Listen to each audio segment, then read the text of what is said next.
Hola amigos de Génesis Remaster, mi nombre es Ricardo Calderón y estoy muy contento de tenerte en mi programa.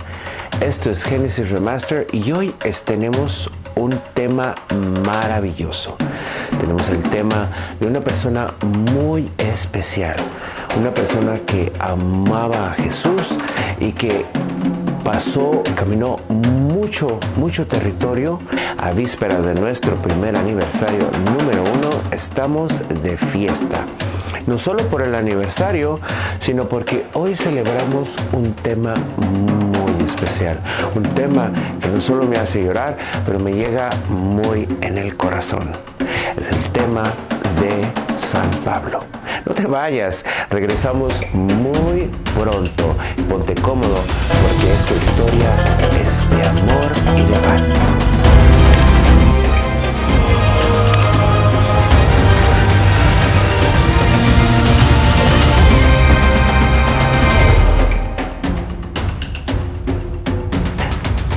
Bienvenidos, estamos muy contentos porque vamos a hablar hoy de un tema muy hermoso.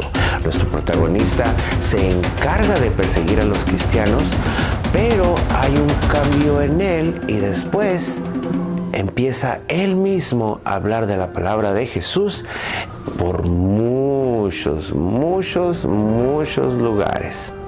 Esta es la maravillosa historia de Saulo de Tarso, que también es Pablo de Tarso, San Pablo. Pues Saulo nace en la ciudad de Tarso. Tarso es una ciudad que es gobernada por Roma y por naturaleza tienen ciudadanía de los romanos. Los papás de Saulo eran fariseos. Los fariseos eran unos personas que se encargaban de ejecutar y de seguir el régimen del libro de lo que es el Torá. El Torá viene siendo los primeros 5 libros del Viejo Testamento, que ahora le llamamos la Biblia, pero es basado en los primeros 5 libros del Viejo Testamento. Los fariseos eran muy celosos de todo lo que ellos creían y todo lo que Jehová les había dado a través de Moisés y de Abraham. Cualquier otra historia, relato o cuento era considerado inaceptable y hasta blasfemia. Para los judíos era muy importante el Torá y para los fariseos eran muy devotos de seguir todo al pie de la letra, todos los 10 mandamientos, y Saulo crece con esta creencia, con esta hermosa creencia que es maravillosa y no hay nada erróneo, no hay nada equivocado, todo estaba bien. Nada más que ellos no estaban preparados para lo que iba a venir, y lo que te voy a contar fue lo que cambió el mundo entero. Saulo de Tarso le enseñan desde muy chiquito. Sus papás eran diseñadores de tiendas de acampar. Se dedicaban a fabricar las tiendas de acampar donde vivía mucha gente en esa época. Ese era el negocio de sus papás y él aprendió no solo las leyes judías, pero también ese oficio. Cuando él tenía 14 años, lo mandan a estudiar a Jerusalén, a la gran academia del maestro Gamaliel. Gamaliel no es solo nada más un fariseo, sino que es el maestro de más autoridad en todo Jerusalén. Maestro y con una disciplina excelente. El maestro Gamaliel toma a Saulo en el hueco de su mano y lo convierte en uno de sus estudiantes favoritos. No solo su estudiante favorito, pero el estudiante más disciplinado y el estudiante más inteligente. Tan inteligente que cuando crece, a Saulo lo hacen parte del grupo de los fariseos llamado el Sanedrín. Bajo la educación de Gamaliel, Saulo se convierte en el estudiante más aplicado, más inteligente y más devoto de las leyes judías.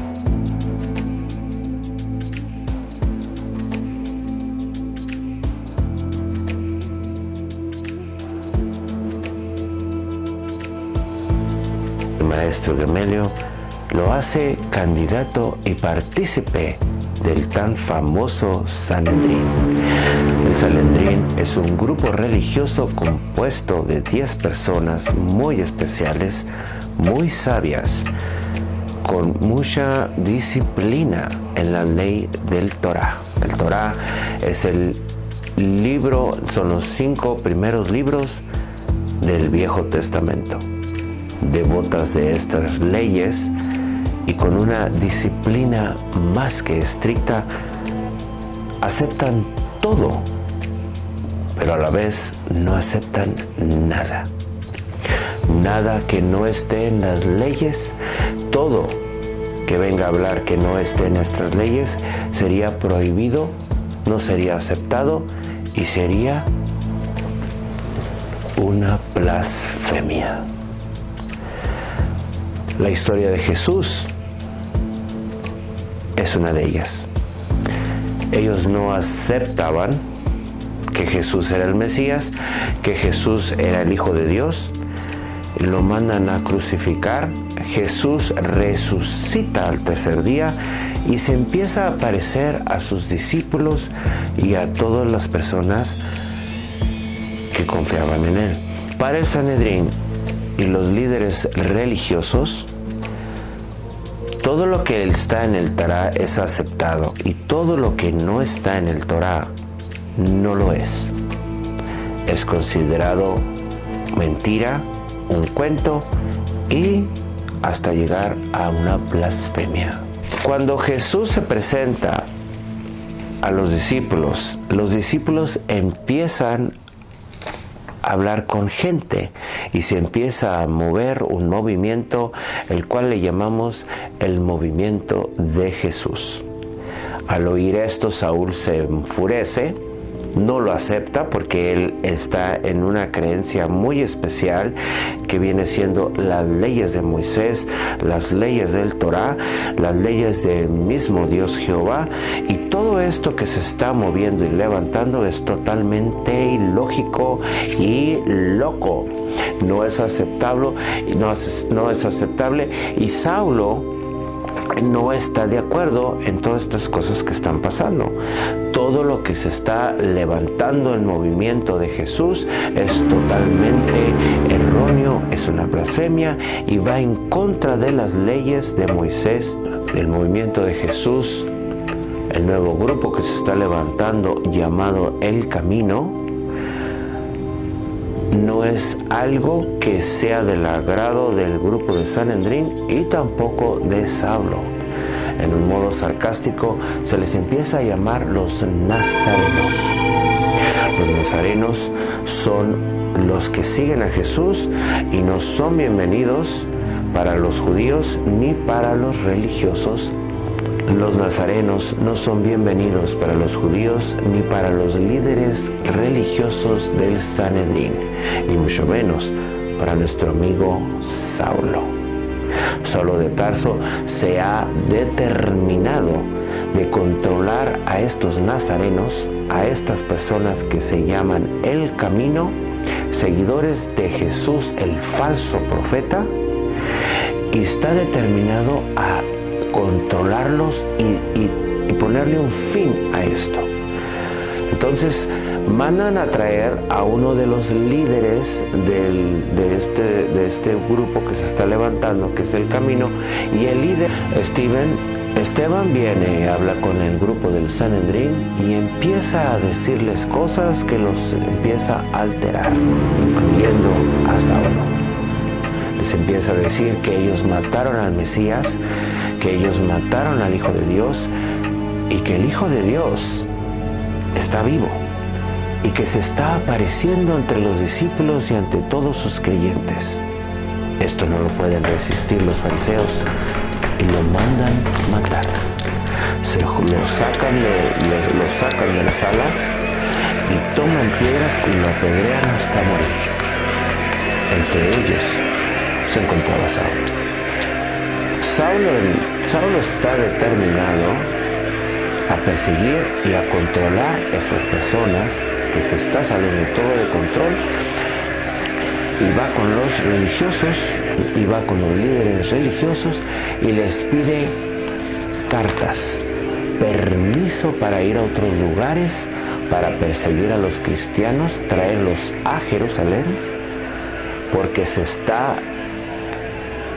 el movimiento de Jesús está subiéndose, se está desparramando. Por cada 10 cristianos que agarramos, miles se convierten en otras ciudades y tenemos que ir a otras ciudades para detener esto. Pues déjame decirte que los líderes religiosos les dan esas cartas que él estaba pidiendo y se va a Damasco, una ciudad.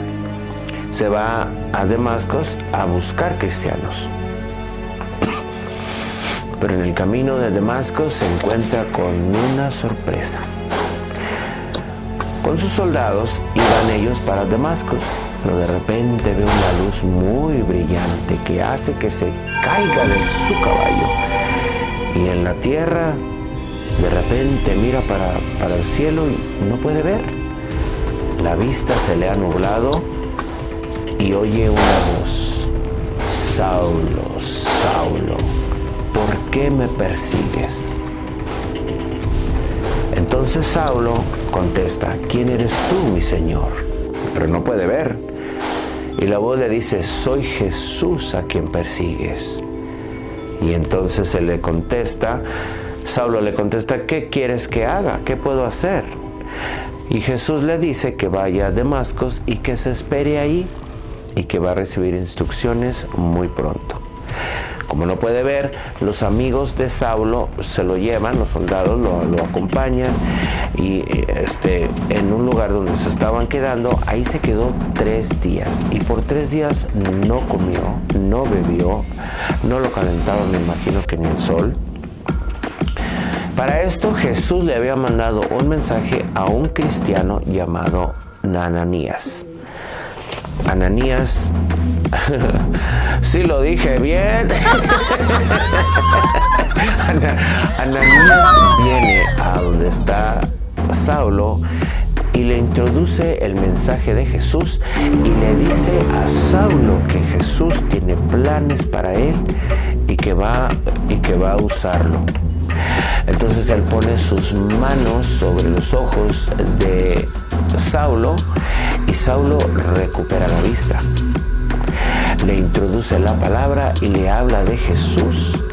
Le dice quién es Jesús, le explica todo este movimiento y lo hace entender que Jesús es nuestro Dios y que Él tiene la misericordia para poder usarlo.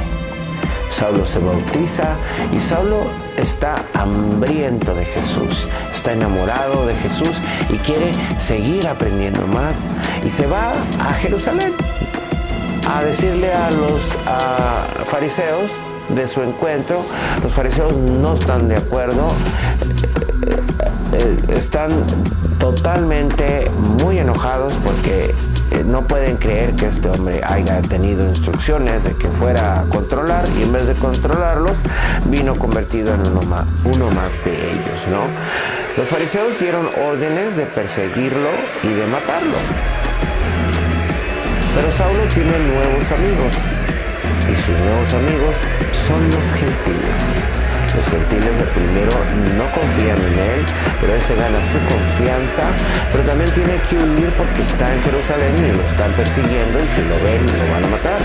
Entonces los gentiles lo ponen en una canasta y el canasto lo introducen por afuera, por atrás de las paredes de la ciudad para que nadie los vea, y es cuando él puede escapar de Jerusalén y se va a su ciudad natal, Tarso.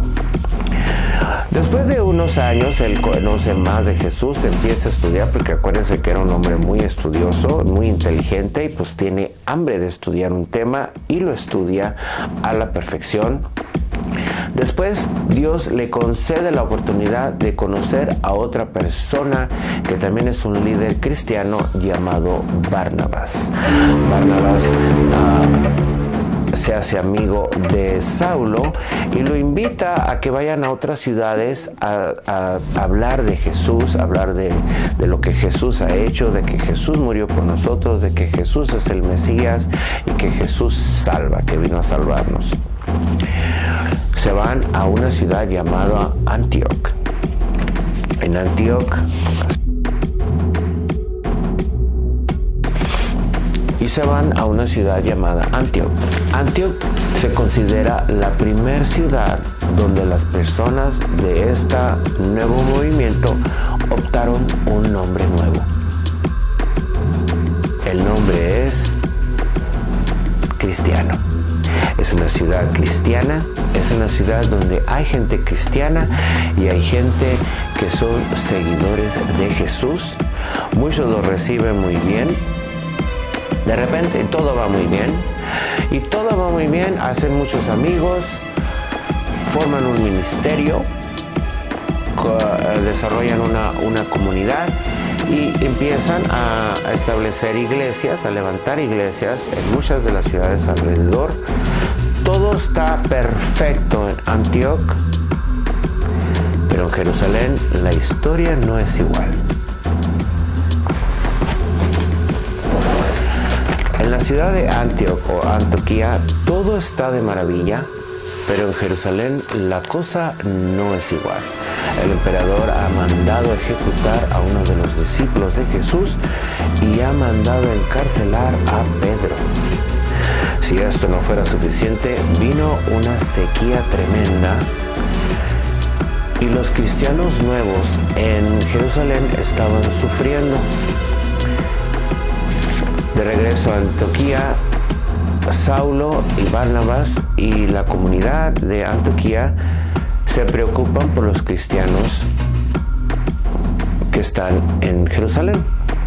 En Antioquía, Saulo y Barnabas se juntan con el nuevo grupo y la comunidad para colectar ayuda, colectar dinero, lo cual la iglesia infante de Antioquía los mandan a Jerusalén para que traigan este dinero. Viene Saulo y viene Barnabas, les dan el dinero a los cristianos, los ayudan y de regreso a Antioquía se traen al sobrino de Barnabas, el cual es San Marcos, que es Juan Marcos. Juan Marcos y Barnabas y Saulo empiezan a recorrer todo el territorio del imperio romano, pero en una de esas a veces los reciben y a veces no los reciben muy bien, a veces los apedrean y por ello a Juan Marcos pues dice, ¿saben qué, muchachos? Pues está muy bonito el viaje y todo, pero pues como que no me gustan mucho las pedradas y yo me devuelvo. Yo me regreso a la casa y se quedan ustedes. Y eso no le gusta nada a Saulo. Y dice Saulo, pues me las vas a ver, muchacho. Me vas a pagar. No, no te creas, me dijo eso. Entonces, pues Saulo no le gusta. Dijo, este muchachito. Pues acuérdense que Saulo pues era muy disciplinado y no le gustaba pues la gente bipolar. No es que sea bipolar, pero no es que Juan Marcos haya sido bipolar, pero pues tampoco pues a quien le gusta que lo pedreen, ¿no? Y pues eso se exponían a veces se exponían a que las cosas iban bien y a veces se exponían a que la gente pues los correteaban, los corrían, los apedraban y pues en diferentes lugares a veces les iba bien y a otros les iba mal. Para el segundo, entonces al final de la primera jornada, porque hubo varias jornadas, hubo casi 5 jornadas, la que te estoy platicando en la primera jornada, y ahí se traen a Juan Marcos, pero Juan Marcos también dice, no, pues aquí mejor no. Y luego se va. Entonces hacen una segunda jornada, un segundo viaje, y es de regresarse por todas las ciudades que estuvieron viajando, donde vinieron para ver cómo estaban, para checar en las iglesias, porque estaban haciendo iglesias, estaban creando comunidades, entonces como que iban supervisando a ver cómo está todo. Entonces el primer viaje era para hacerlas y el segundo viaje era para revisar, ¿no? Pero en este viaje, Barnabas pues dice, ¿sabes qué? Pues me voy a llevar otra vez a Juan Marcos, a mi sobrino. Y le dijo Saulo, no, yo no quiero, porque pues luego va a andar ahí que no, que se sale del grupo y que no, y que sí, que no. Y dijo Saulo, no, yo no. Entonces Barnabas, pues como era su sobrino, pues dijo, no, pues entonces yo me lo llevo y nos vamos por otro camino. Y dijo, bueno, pues está bien. Para esto Saulo ya había tenido conocido más cristianos, había tenido un poquito más de grupo, había conocido nuevos amigos y había conocido a un muchacho que se llama Silas y había conocido otro muchacho que se llama Timothy. Timothy después era un joven convertido que amaba a Dios, que amaba la palabra, y tuvieron una muy bonita relación, una hermosa amistad. Era su mentor, Saulo era su mentor. Pero déjenme decirles que para el segundo viaje ya Saulo ya no se quería llamar Saulo, porque cada que iban a cada ciudad, pues la gente le decía, pues tú eres el Saulo, o sea, hola, soy Saulo. Pues tú eres el Saulo que nos andaba persiguiendo. No, pues no te creemos, no te vamos a hacer caso. Entonces Saulo dijo, ¿sabes qué? Me voy a usar mi segundo nombre, que es griego, y es Paulo. Entonces ahí es donde, no, Pablo, porque Pablo es en inglés, Paul es en inglés, se llamaba, su nombre griego era Pablo. Entonces Saulo dice, voy a empezar a usar mi nombre Pablo, porque así la gente no va a asimilar mi nombre Saulo, y vamos a empezar con una nueva introducción. Hola, me llamo Pablo, vengo a hablarte de Jesús, y así la gente no tiene que andarme recalcando de lo que fui o de lo que era. Y entonces él se convierte desde el segundo viaje, la segunda jornada, se convierte en Pablo. Y ahora nos vamos a cambiar de canal, porque ahora vamos a hablar de puro Pablo. Entonces Pablo va con estos muchachos. Entonces Pablo, Timoteo y Silas ahora van juntos a recorrer otra jornada en el segundo viaje para ir visitando las iglesias que ya habían fundado y para ir checando de que todos estaban bien. Pero entonces Pablo,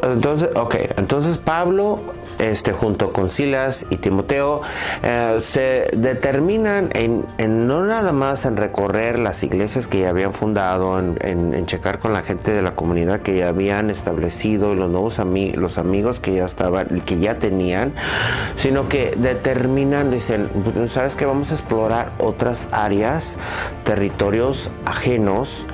Y fueron a la antigua Grecia. Eran terrenos que ya eran forasteros en esas áreas. Entonces Pablo, Timoteo y Silas empiezan a recorrer las mismas ciudades que ya habían recorrido, las iglesias, los grupos, las comunidades que habían establecido, pero también quieren entrar en nuevas tierras, en nuevas áreas, en territorios extranjeros, y empiezan a ir a la antigua Grecia, donde no solo tenían otros dioses, pero jamás habían oído de Jesús. Llegan a un lugar que se llama Filipi, y en este lugar hay una esclava que tiene un mal espíritu que le da la habilidad de adivinar el futuro. Esta esclava, sus dueños la explotaban y la usaban como fondo de ingresos. La explotaban a esta esclava, la explotaban para poder hacer dinero. Pero viene Pablo, ora por esta esclava y reprende al mal espíritu. El mal espíritu sale de ella, pero los dueños de la esclava se molestan porque ya no van a poder hacer dinero usándola a ella. Entonces acusan a Silas y a Pablo ante las autoridades de Filipi para que hagan justicia. Los meten a la cárcel, los hacen prisioneros. Cuando están en la cárcel, cuando están en prisión, empiezan a adorar y empiezan a cantar alabanzas a Dios, y empieza a haber un terremoto, que las paredes se caen, las puertas se abren y ellos pueden salir y estar libres. Pero en vez de eso, se quedan. Cuando el guardia que los estaba vigilando se levanta y ve todo este acontecimiento, pues se quiere quitar la vida, porque dice, no, pues me van a matar, pues se me fueron los prisioneros, me va a ir como en feria. Entonces, cuando se va a querer quitar la vida, el Entonces cuando el guardia toma su espada y ven los muchachos que se quieren quitar la vida, le gritan y le dicen que no lo haga, que ellos todavía están ahí, que no tiene por qué hacerse daño. Pero para esto, Pablo habla con las personas de la ciudad de Filipo y les dice: ¿saben qué? Yo tengo ciudadanía romana y conozco mis derechos y quiero que me dejen en libertad, y lo dejan en libertad. Entonces los muchachos salen otra vez, y así es como Pablo y Silas y Timoteo empiezan la jornada de llevar la palabra de Jesús a todos los lugares. Gracias a estos hombres, hoy tú y yo podemos hablar de Jesús y tenemos la oportunidad de recibir la salvación, de recibir las noticias de quién es Jesús, que vino a la tierra a morir por nosotros, para salvarnos, para que sepamos que hay un Dios. Y así, amigos, fue la historia de Pablo. No solo la historia de Pablo es muy hermosa, sino también cómo se introdujo el nombre de Jesús en lo que ahora llamamos la Biblia, ¿no? Es una manera muy, muy, muy bonita.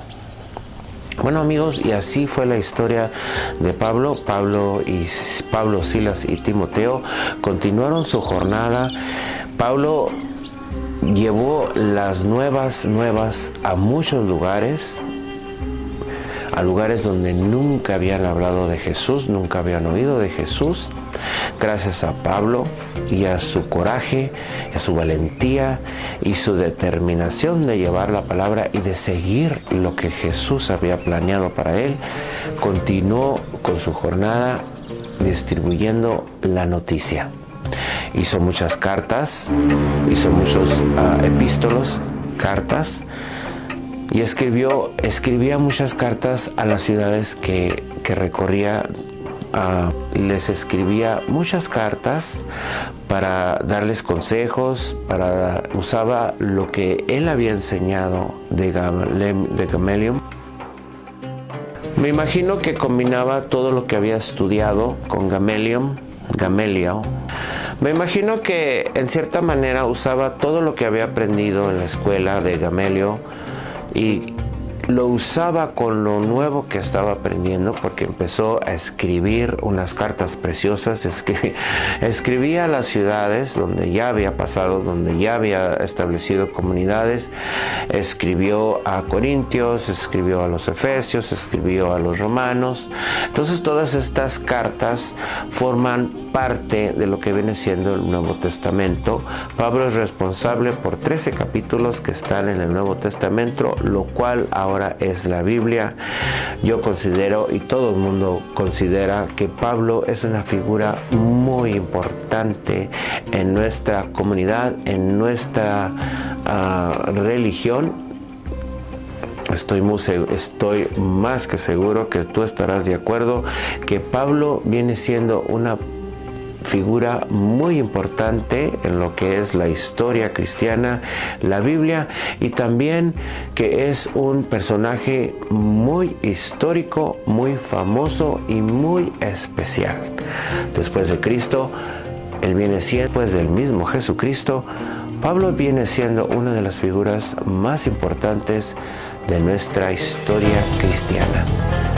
Y así fue la historia de Pablo. Fue un ser maravilloso, lleno de coraje, lleno de valentía, lleno de perseverancia y determinado a que todo el mundo supiera quién es Jesús. Es algo que hizo a la perfección. Como todo lo que él hacía, es un personaje de admirar. Es un personaje totalmente admirable y que yo admiro. Muchas gracias. Me llena de honra, me honro en tener este mensaje en mi lista de historias en Genesis Remaster. Genesis Remaster se galardona al poder tener este personaje en las historias que damos. Genesis Remaster se galardona y se honra al poder transmitir este mensaje y poder darte la historia de quien fundó nuestra religión, de quien fundó y con su perseverancia distribuyó toda la noticia para que tú y yo ahora podamos gozar, podamos ver, podamos saber quién fue Jesús, qué hizo aquí en la tierra, a qué vino, y vino para salvarnos y para darnos vida, y vida en abundancia. Y bueno, amigos, llegamos al final de nuestro maravilloso programa. Muchas gracias. Les deseo un feliz año nuevo. Que Dios los bendiga y les deseamos lo mejor en este 2023. Y nos vemos en el próximo capítulo. Dios los bendiga. No olviden suscribirse.